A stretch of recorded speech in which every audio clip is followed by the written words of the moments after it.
Estudar agora, pessoal, visto já a parte do esqueleto axial, vamos ver agora a parte do esqueleto apendicular. O esqueleto apendicular superior, ele apresenta uma raiz e uma porção livre. A raiz do esqueleto apendicular superior é chamada de cintura escapular.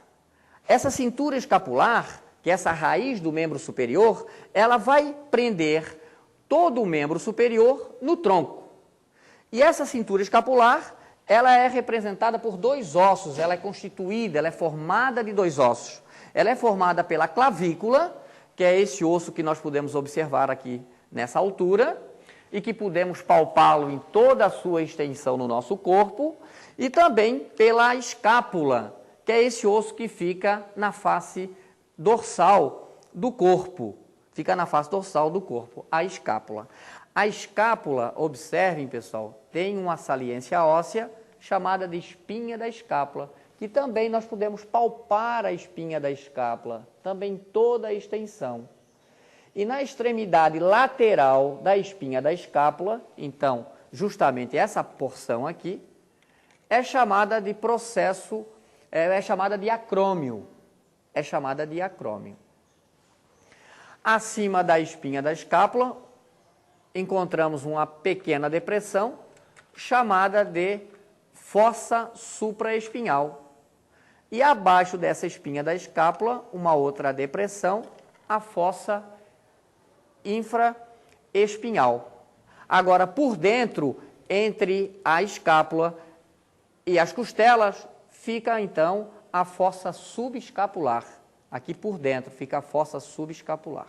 E o braço, então, ele vai da escápula, praticamente, dessa articulação, até o cotovelo.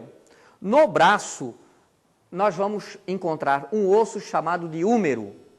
O húmero, na sua epífice proximal, ele apresenta uma cabeça que se articula com a escápula, através de uma articulação sinovial, chamada de articulação escápulo-humeral, articulação entre a escápula e o húmero.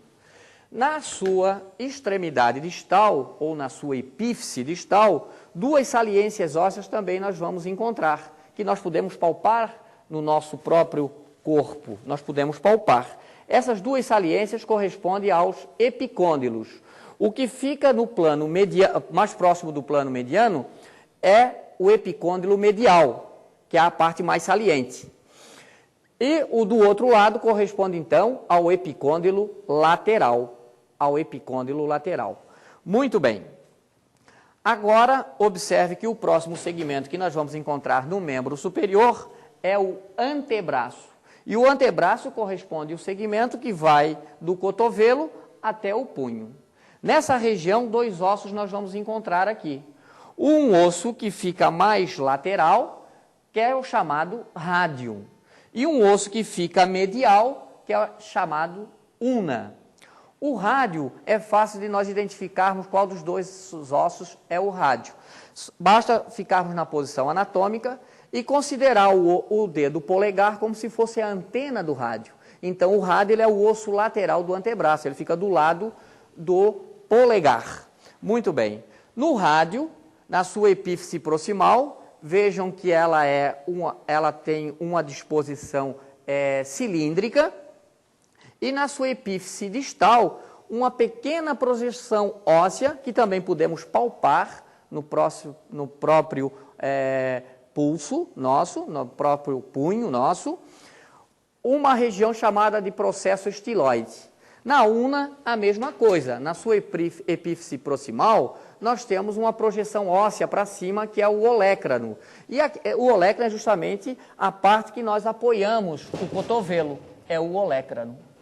Na sua epífice distal, uma pequena projeção óssea, denominada de processo estiloide da una. O processo estiloide da una também podemos palpá-lo. Tanto o processo estiloide da una como o processo estiloide do rádio são dois pontos que ocorrem fraturas com frequência nessa região. Finalmente, no membro superior, nós temos a mão, né?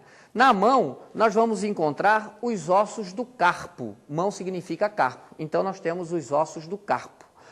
Os ossos do carpo são em número de 8 ossos que estão distribuídos em 2 fileiras.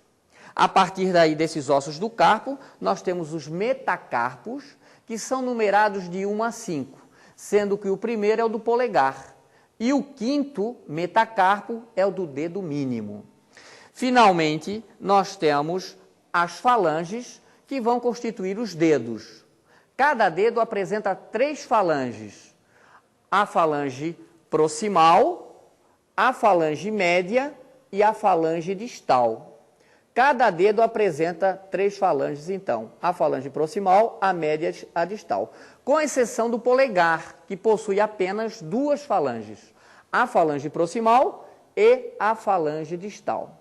O dedo, além de ser numerado de 1 a 5, assim como foi o metatarso, os dedos da mão também recebem nomes especiais, como é o caso do polegar, para esse dedo, o dedo indicador para esse, o dedo médio para esse, o dedo anular para esse e o dedo mínimo para esse.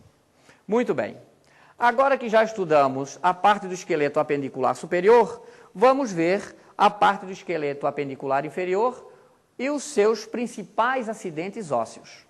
Veja que o membro inferior, ele também apresenta uma raiz. Essa raiz é representada pela cintura pélvica. A cintura pélvica, ela é formada por esse osso que nós podemos observar aqui, que é o osso do quadril. E nós temos um osso do quadril para cada lado. O nome correto é quadril ou pelve, né? E não bacia. Bacia é da nomenclatura popular, e então não é um nome que deve ser considerado do ponto de vista científico, do ponto de vista da nomenclatura médica.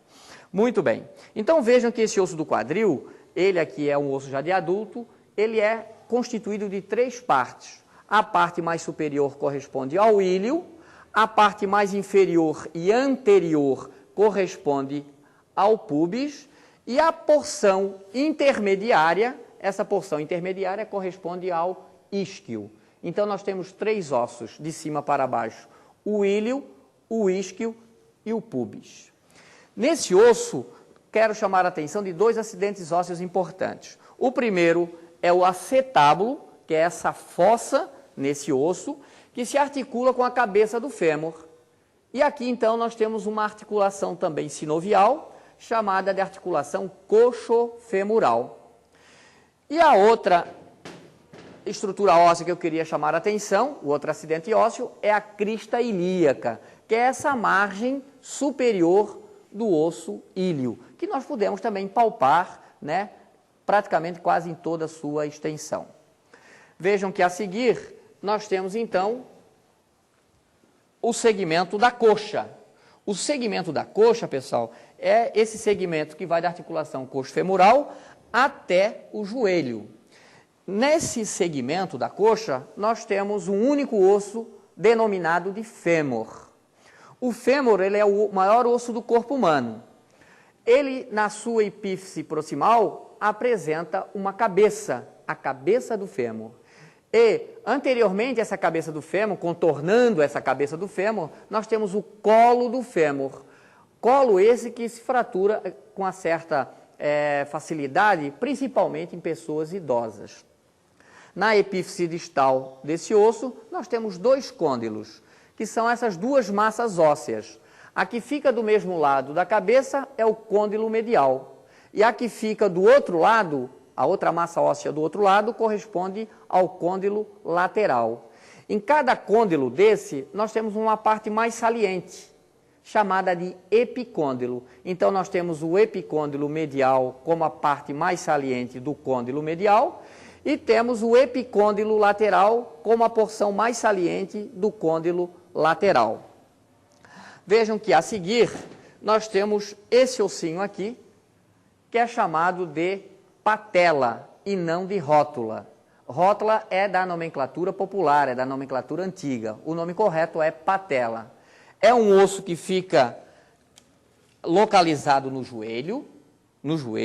Ele é o maior osso sesamoide do nosso corpo e ele fica situado dentro da substância do tendão do músculo reto femoral, que é o músculo do chute.